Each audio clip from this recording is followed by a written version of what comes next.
Hi guys, good morning. So you're going to plan? Yeah, I know చాలా మంది coffees ఉంటుంది మాకు కూడా తక్కువ. బట్ వర్క్ ఫ్రమ్ హోమ్ ఉండడం వల్ల అడ్వాంటేజ్ ఏంటంటే కొంచెం రిలాక్స్డ్గా లేచి బ్రష్ చేసుకున్నా ఏం చేసినా కొంచెం రిలాక్స్గా లేచి చేసుకుంటూ వర్క్ చేసుకుంటూ కూడా మిగిలిన పనులు చేసుకోవచ్చు ఉంటుంది. బట్ ఆఫీస్ ఏంటంటే పొద్దున్నే లేవాలి, రెడీ అవ్వాలి, ఎంత దూరం ఉందో అంత దూరం ట్రావెల్ చేయాలి, ఆ బాధ ఉండదు. నువ్వు ట్రావెలింగ్లోనే సగం అలసిపోతావు పొద్దున పైన కూడా. ఒకవేళ హెవీ ట్రాఫిక్ ఉందంటే అది ఇంకా పెద్ద చిరాకు. బట్ వర్క్ ఫ్రమ్ హోమ్ వల్ల ఇది ఒకటే అడ్వాంటేజ్. శివల ఇంకొకటి చెప్దాం అనుకున్నా, చాలామంది ఫిట్నెస్ అనగానే 6 ప్యాక్స్ ఉండాలా, అది ఉండాలా అని చెప్పేసి ఒక భ్రమలో ఉంటారు. అండ్ మెయిన్లీ ఈ మధ్య ఇన్ఫ్లుయెన్సర్స్ వల్ల ఏమైపోయినాయి అంటే ఫిట్నెస్ అంటే 6 ప్యాక్ బాడీ అంతే అనుకుంటున్నారు. బేసిక్గా మెయిన్ ఎవరు అంటే జస్ట్ 15-16 ఇయర్స్ ఏజ్ బ్యాచ్ అయితే చాలా ఎక్కువ ఇన్ఫ్లుయెన్స్ అవుతున్నారు. ఎందుకంటే నేను చాలామందిని చూస్తున్నాను, నన్ను అప్రోచ్ అయ్యే వాళ్ళు కూడా అన్న 6 ప్యాక్ రావాలి, అన్న క్రియేటిన్ తీసుకోవచ్చా, అన్న ఇది తీసుకోవచ్చా, అన్న అది తీసుకోవచ్చా. చాలామంది, ఒక్కడు కాదు, ప్రతి ఒక్కడు అదే పని.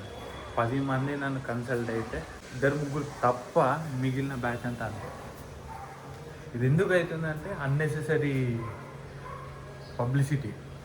అంటే మన వాళ్ళు ఎట్లయిపోయింది ఇన్ఫ్లుయెన్సర్లు అంటే అది యూజెస్ ఏంటి అనేది వాడికి కూడా సరిగ్గా తెలుస్తుంది.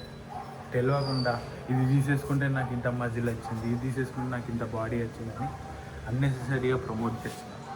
వాడిదేం పోతలేదు, బట్ తెలియకుండా బ్యాచ్ ఉంటుంది సారా, వాళ్ళు లాస్ అవుతున్నారు.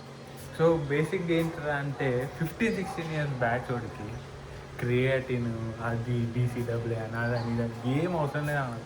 వాళ్ళకి మంచి యంగేజ్, ప్రాపర్గా వర్కౌట్ చేసుకొని ప్రాపర్గా ఫుడ్ తీసుకున్నాడు అనుకోని ఆటోమేటిక్గా బాడీ సెట్ అయిపోతుంది. క్రియేటిన్ అని అదని ఏం అవసరం లేదు కొట్టుకోవట్లేదు. బట్ వాళ్ళకి అర్థం అవ్వట్లేదు. అండ్ ఇంకా కొందరు మెంటాలిటీ ఎలా ఉంది, పిల్లలు కాకుండా మనీ ఈజ్ బ్యాచ్లో జిమ్ చేసేస్తే ఇంత మజిల్ వచ్చేసి ఉబ్బిపోతామనే ఆలోచించే బ్యాచ్ ఉన్నారు, ఇప్పటికీ ఉన్నారు. ఇంతగానో అవేర్నెస్ వచ్చిన తర్వాత కూడా జిమ్ చేస్తే బల్క్ అయిపోతాము అనే బ్యాచ్లు కూడా ఉన్నాయి. అలాంటి వాళ్ళు కూడా నన్ను కన్సల్ట్ అవుతారు, అన్న నేను జిమ్ చేస్తా బట్ నేను ఇట్లా బల్క్ అయిపోవాలి.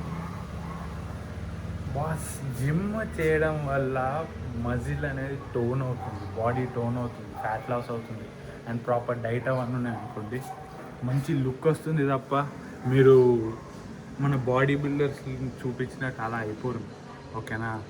అది అటువంటి బాడీలు రావాలంటే గుద్ద చినిగిపోతుంది. అండ్ దానికోసం తీసుకోవాల్సిన కథలన్నీ చాలా వేరే ఉంటాయి. సో నార్మల్ ఫిట్నెస్ కోసం వచ్చేవాళ్ళు, నార్మల్ వర్కౌట్స్ చేసే వాళ్ళ బాడీలు ఎప్పుడు అలా కావు. సో డోంట్ ఫియర్, హ్యాపీగా జిమ్కి రండి, వర్కౌట్ చేసుకోండి, మజిల్ పెంచుకోండి, అంతే. ఓకేనా? ఇది మన బ్రేక్ఫాస్ట్ ఇవాళకి, సేమియా ఉప్మా.